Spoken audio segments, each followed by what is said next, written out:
what has happened this year? Well, we'll start with Wheelchair Rugby League because there was the games at the weekend, so we can weave a tapestry, and then we'll go through what has happened in 2024 as a whole. What an exciting season it was, especially if you're from Leeds, because they won all their games apart from the... Well, we start with Catalans winning the European Club Championship against Wigan. Which was a great occasion. That was on YouTube, wasn't it, I think? Looked good on... was it the RFL's YouTube channel? Or Sportsman or something. One of them. Yeah. But it looked a great occasion. Yeah, it was good. And Catalans, too good for Wigan on the day, as they were in the Challenge Cup final as well, unfortunately. But... Again, plenty of people went to Sheffield that afternoon, yes, so they've enjoyed themselves. I think Sheffield were involved in some kind of training session beforehand, and they appear to be growing the game in South Yorkshire and beyond as well. So that's going to obviously have their first England international, I assume, this weekend. They did, scored 2 tries. So it's all, the sport's growing, which is exciting. So Wigan, Catalans there, Bête Noire, got to the semi-finals of the playoffs, lost to Leeds in a cracking game at the Edge, and then Leeds played Halifax in the grand finale, having had so many great games over the season. Leeds having so many late wins over the season that they won all 8 of their fixtures, but it could have been so different. But there's something different about this Leeds side, because they went to the grand final, they were losing to Halifax, but this time they're champions again. They have resolve. Championes. I think the exciting thing about Wheelchair is domestically the Super League will be 8 teams next year, and we don't know who's going to get the nod, but what we do know is Edinburgh Eagles have applied, which again, you're talking about the spread of the game, doing things that the running footprint can't do. There won't be a team from Edinburgh putting in a bid to be in League One in the near future. We've got the first Test match in New Zealand. And they were great, weren't they? I mean, obviously the results were blowouts, but you've got to start somewhere. The strange thing about Wheelchair Rugby League is even when the score lines are not entertaining or don't look like they will be, the game tends to be somehow because of just the way it works. The Celtic Cup was played in Ireland for the first time.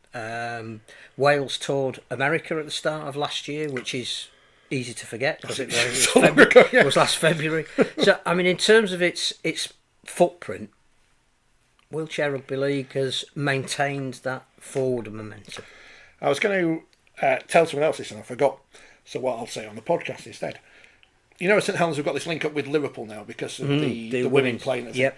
That would be the perfect marriage, because Saints have been talking about building a wheelchair team. Tighter with Liverpool. Mm-hmm.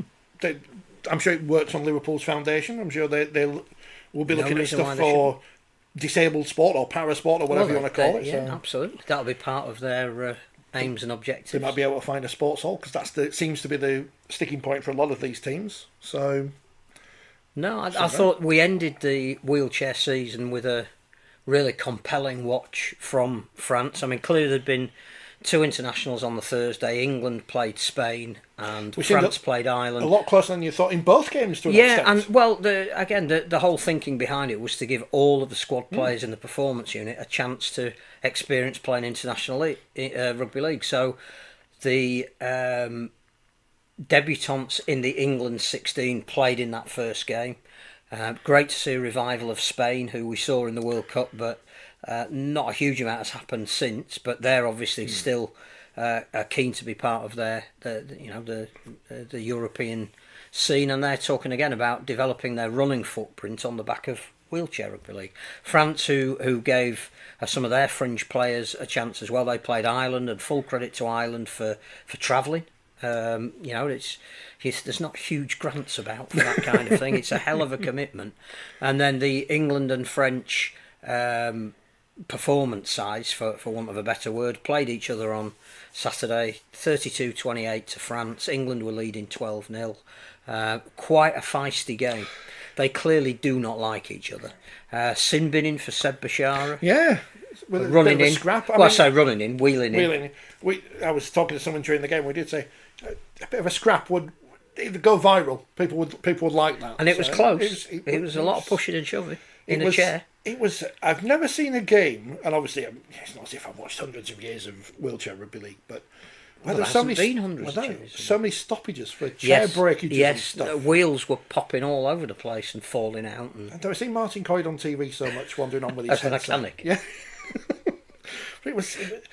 I wonder if that was detrimental to England, the fact it was very stop-start. They couldn't build momentum. I'm not saying that France didn't deserve the win. No, I Just think saying Nico Clausel's coming off the bench changed the game, because actually when it was down to 4 players aside and France were 12-0 down, they suddenly were 18-12 ahead, and Clausel was brilliant at making the most of that extra space. So no, I think every time England looked like they had a foothold in the game, the French had just enough to bag them back, and it ended up being obviously we want to beat the French, but to have one test in England that England win, one test in France that France win, it sets it up now for next year when the two nations play each other. I was amused when the French set off their fireworks when there was a try that wasn't given. That was good. Yeah. In an indoor arena. Big fan of it. Yeah, what do you do with smoke in an indoor arena? Idiots. What's the French for idiots? But it looked good. It did look good, and it sounded good. The coverage was good. Yeah, I mean, I know we had no commentary. We got the halftime interviews. I think if Sebastian, what do you think? Something in French. If they'd have gone on France, we would have, I think, had that French commentary. But because we were on the RFL YouTube channel, I wouldn't have minded if they'd left the commentary on. Because, when you watch just random foreign sport or whatever, or if you're one of those people in the olden days who used to scroll around the shortwave listening to Racing Santander or whatever, then you would have enjoyed the, Oh, absolutely. You can work out watching. People watch Japanese wrestling prefer to watch it with the Japanese commentary, even if they can't understand it. A French commentary, which is excitable.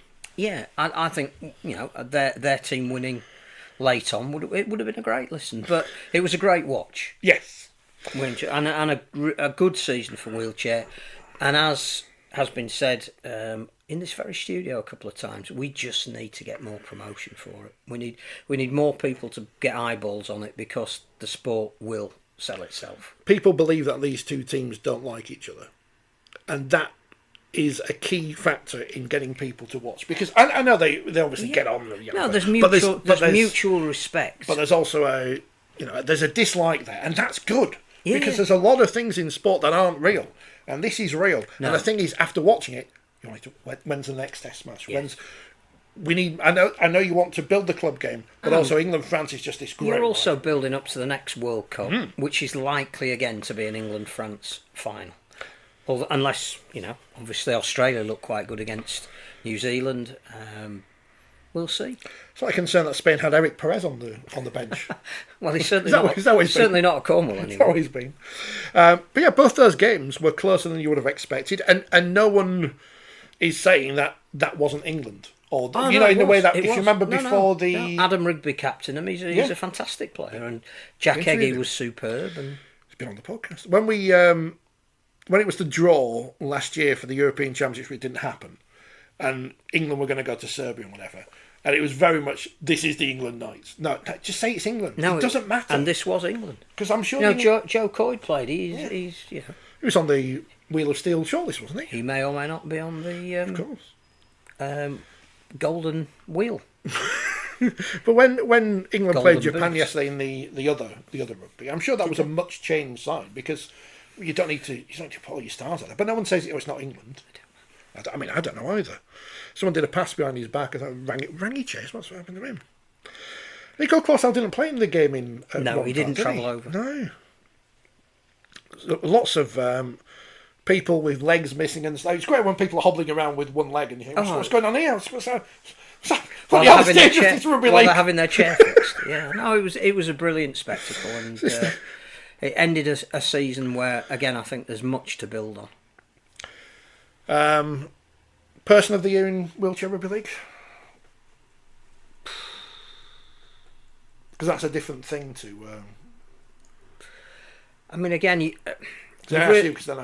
got to see virtually every game, haven't you? Because it's hard to compare. I think there's been some massive transformations at Hull, but for me, in the games that I've seen, I think Nathan Collins has been outstanding. Every time I've seen him in what has been a big game, he's been the best player on the field. And you shouldn't make comparisons, and you can't, and we're not But we have, so it doesn't matter. We've done it before. He's the nearest thing to Rob Burrow, isn't he? Yes. And there's something about him as well that he. It's not that he doesn't suffer fools, but he doesn't like to do an interview, and he will if you ask him, and he'll do you a really good interview. But he's always looking at the next performance. He doesn't particularly want to analyse this one, and Rob was very much like that. And it's a team game. I don't really want to talk about what I may or may not have done, but I think he's been great this year. Martin Coyd says, no, he wouldn't be my personality. No. Mid-season international in the pipipeline. Well, get some again, new wheels, Martin. Get the toolkit out. Better chairs. I'm now going to refer to as the mechanic. Yeah. Wheelchair Rugby League made of Lego. Almost as if, the assassin, the mechanic. The thing about that is don't over-egg the pudding, because whilst the mid-season international will be great, something to look forward to, let's hope it's in a prestigious venue, what's going to happen at the end of the season as well? Are we definitely going to say that the Fassolette-Kielty Trophy is played over 3 test matches in the year, and the winners will be the one that have won? Because at the moment we're playing it, and then we're sort of announcing another one, and then we're playing for it again. But people like the idea of just doing that randomly during the Super League season. Everyone plays for a trophy at some point. Just invent a game. Yeah, great. It was brilliant, and hopefully Martin had a safe journey back. And we'll look forward to more in 2025. Yeah. Whatever happens. It's on the rise.